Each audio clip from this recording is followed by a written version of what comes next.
Selamat pagi semuanya, perkenalkan nama saya Muhammad Warham Nur. Saya dari Fakultas Bisnis dan Ekonomika di Universitas Surabaya. Pada kesempatan kali ini, saya akan menjelaskan kepada Anda semua tentang apa itu coronavirus dan bagaimana cara kita menghadapinya. Coronavirus adalah kumpulan virus yang dapat menginfeksi sistem pernafasan. Pada kasus ini, virus ini menyebabkan infeksi ringan seperti flu. Namun, dalam kasus lain, virus ini bisa menyebabkan infeksi pernafasan berat, seperti infeksi paru-paru. Virus corona dapat menyebar jika seseorang yang terinfeksi saling bersentuhan dengan orang lain. Penyebaran virus corona di Indonesia saat ini sudah sangat meluas. Seperti yang Anda bisa lihat, terdapat sebanyak 6.248 pasien dikonfirmasi positif, 631 pasien sembuh, dan 535 pasien meninggal dunia.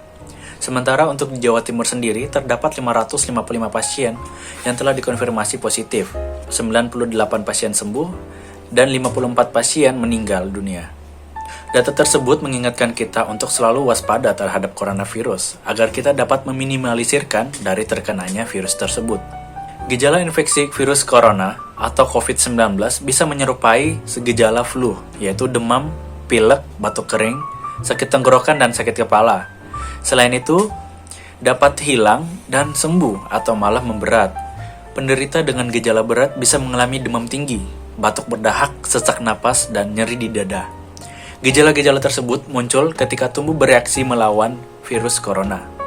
Secara umum, ada 3 gejala yang dapat menandakan bahwa seseorang terinfeksi virus corona. Yang pertama itu ada demam. Untuk demam, itu kita lihat dari suhu tubuh di atas 38 derajat Celcius. Kedua, batuk, dan ketiga adalah sesak nafas. Gejala-gejala COVID-19 ini umumnya muncul dalam waktu 2 hari sampai 2 minggu setelah penderita terpapar virus corona. Upaya yang dapat kita lakukan untuk mencegah penyebaran virus corona yang telah dilansir dari WHO, yaitu yang pertama, sering mencuci tangan. Sering-seringlah mencuci tangan dengan sabun dan air yang mengalir selama 20 detik.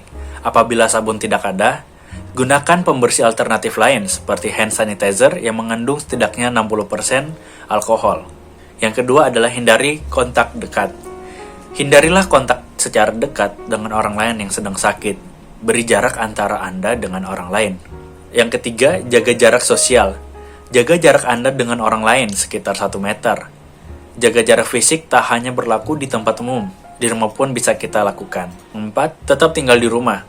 Pemerintah telah mengeluarkan surat edaran agar murid sekolah dan berbagai tingkatan pendidikan belajar mandiri di rumah. Yang kelima, gunakan masker jika sakit. Jika Anda tidak dapat memakai masker, Anda harus melakukan hal terbaik untuk menutupi hidung Anda, mulut Anda, ketika Anda sedang bersin. Yang keenam, hindari menyentuh mata, hidung, dan mulut. Tangan telah menyentuh banyak permukaan dan dapat mengandung banyak virus pula. Setelah terkontaminasi, tangan dapat memindahkan virus ke mata, hidung, atau mulut. Dari sana, virus bisa masuk ke tubuh Anda dan Anda bisa membuat Anda sakit.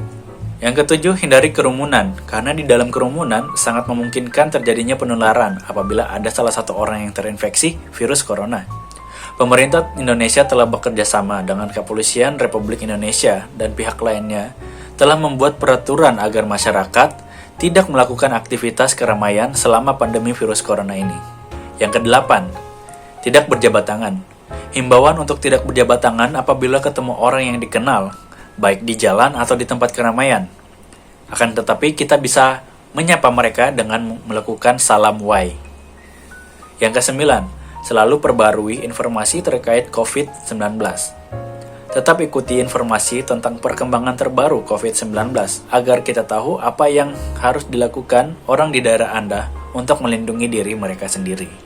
Dan yang terakhir, yang ke-10, segeralah ke rumah sakit bila Anda mengalami gejala COVID-19. Anda tetap di rumah saja jika Anda merasa sehat. Akan tetapi jika Anda mengalami demam, batuk, dan kesulitan bernafas, carilah bantuan medis dan hubungi terlebih dahulu. Ikuti arahan otoritas kesehatan tempat Anda. Saya rasa cukup jelas bagaimana cara kita untuk menghadapi virus ini. Saya berharap agar wabah ini dapat berlalu dengan cepat, sehingga kita dapat menjalankan aktivitas kita seperti biasanya, dan dapat berkumpul lagi bersama orang-orang yang kita sayang. Terima kasih.